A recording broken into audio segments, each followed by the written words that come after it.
Hey everybody, Garcia here, and today I'm taking a look at the first expansion to Imperial Settlers' Empires of the North, Japanese Islands.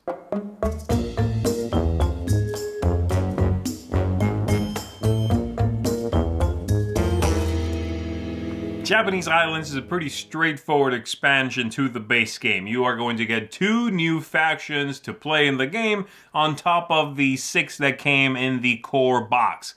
And that's basically it. Yeah, you get a few new islands as well, but largely, here's 2 new factions with some new mechanisms in play, and you can choose to play them instead of what you've played before.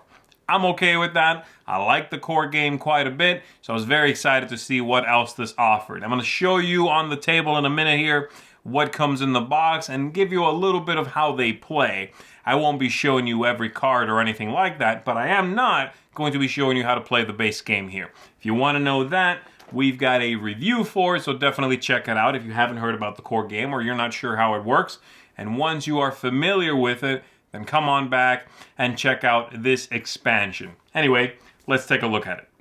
Here is most of what you are getting with the Japanese expansion to Empires of the North, except for a couple of little scoring markers. So you are getting 2 decks, 2 brand new decks. You're getting some nearby islands, and you are getting some of these distant islands. They're going to feature new powers on them, new abilities. It's very nice having more of these. And some of them are pretty neat. These are pretty standard, but things like this, each time you pillage, you're going to gain 1 fish. There's a whole slew of them that you spend 1 thing to get 2 of that same thing, like 1 sheep for 2, 1 food for 2. Each time you pillage, you gain something else. So there's a set of those. And then the distant islands have sort of wilder effects on them. They have features on them that do different things. So this is nice. I just like having the variety in the islands. And there were not that many in the original game, so having more is certainly appreciated. Now, the 2 decks, the stars of the show here. This deck is rated in here as being difficulty 9, right there. And the other one says difficulty 8. So they're both fairly complex according to these numbers, though I think those numbers are at least somewhat arbitrary. They don't quite feel that important to the decision of playing one deck or another one. And they each feature a different sort of concept, a different thing that you are going to be playing with. So this deck here, there's going to be a lot of giving your opponent something in order to gain something yourself. So for example, this card here, Sushi Bar, says action, give 1 food to any opponent to harvest 1 of their fields. So you give them a little something, and then you can harvest 1 of their fields.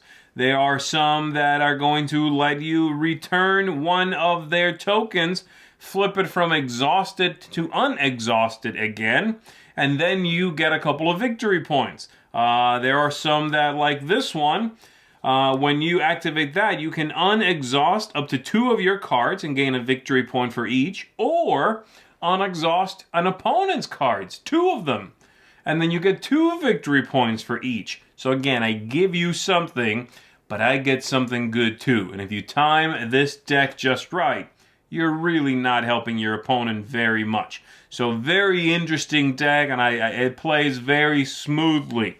A difficulty 9 rating on this just does not seem quite on point. This, I think, is pretty easy to play, and I like it quite a bit. The other one's a little trickier to play, though. Again, the number is lower. They're saying this is an 8. But in this one, there are a couple of new phases you have to deal with, and they are explained here in the rulebook. These are the rules that you need to know for this group, and here are all the rules you need to know for the other one. So a little bit more. There's 2 new phases. There is a storage phase, and there is a docking phase. So during the storage phase, anything that has met its storage capacity is going to do something. So for instance, let's find one in here, though you do start with one. Let me find one in here, one that says storage something. Here's one. This one says storage 2 goods. So if you have 2 goods on here, discard 2 assigned goods and gain 1 gold and 1 victory point. Now, if you have 4 goods assigned to this, you can do that twice. So that's how that works. But then during the docking phase, some cards are going to say docking something something. And the way that works is you are going to be putting goods on that. So here we go. There is one, Northern Port. This one says docking distant islands. What's that mean? Well, there's going to be 2 distant islands revealed on the sailing board. And when you dock, when you do the docking, you take the leftmost good on each of them, 1 fish, 1 food, and you put them on this card. And then you'll be using actions to move them from this card to other cards. You're going to be setting yourself up. So the way this deck feels is a little bit slower than the other ones because you have to get all your things set up. But then when those storage abilities trigger, they can get you a whole lot of points in a single swing. So again, the deck feels a little bit slower, but it can be very effective if you are manipulating everything just right. It's certainly a tricky deck to play well, though, and of course it involves some new rules, a whole 2 new phases for you to contend with. So there you go. That's the way the 2 decks feel. You, of course, have your ships now over here, and they are color-coded to the decks, which does make me concerned a little bit that seeing as to how the original decks, no matter what color the deck is, the ships always just had blue, bluish water on the background. One of these decks is not green and the other one aqua, the ships don't match that. I am concerned that my first printing edition of this game will eventually be a little outdated when they decide to add coloring to the ships in the base game like they did in the expansion. It's a good idea. That's always an issue, not knowing which ship goes with which faction. Well, that's the way to do it, just color the ships. But unfortunately, this isn't, it doesn't fix what I had in the original game. It's still a minor thing. Hopefully they do change it. I think it's a good idea. And the expansion gives you a couple of neat decks and some more islands, which are definitely a bonus, a plus, a big plus. So let's go back up top. Let me tell you about this expansion a little bit more and my final thoughts on it. And that is Japanese islands for Empires of the North. So let's go ahead and dig in, okay? Overall, I really like this expansion. I think it's excellent. I'm very happy it came out so quickly after the game, too. More content is great.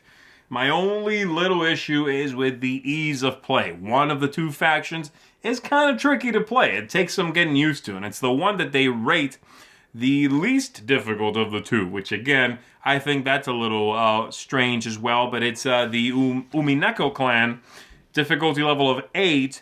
They are definitely tricky to understand, and I would definitely recommend anyone who is playing this game, this faction, or any other really, go through that faction deck and understand what's in there and how it's supposed to work before you just shuffle it up and start playing.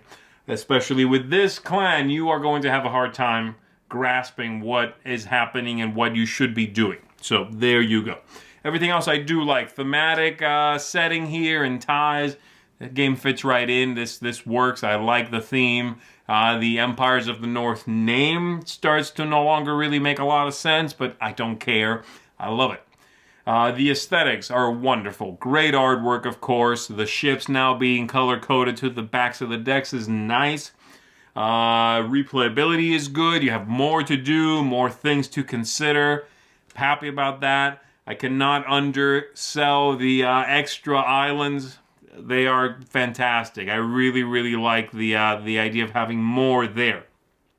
The game length is the same, so no problem there. And then lastly, tactics and strategy. I like what these decks do. I really like the one, like I was telling you, the Saikoro clan, where you are giving your opponent things to really help yourself.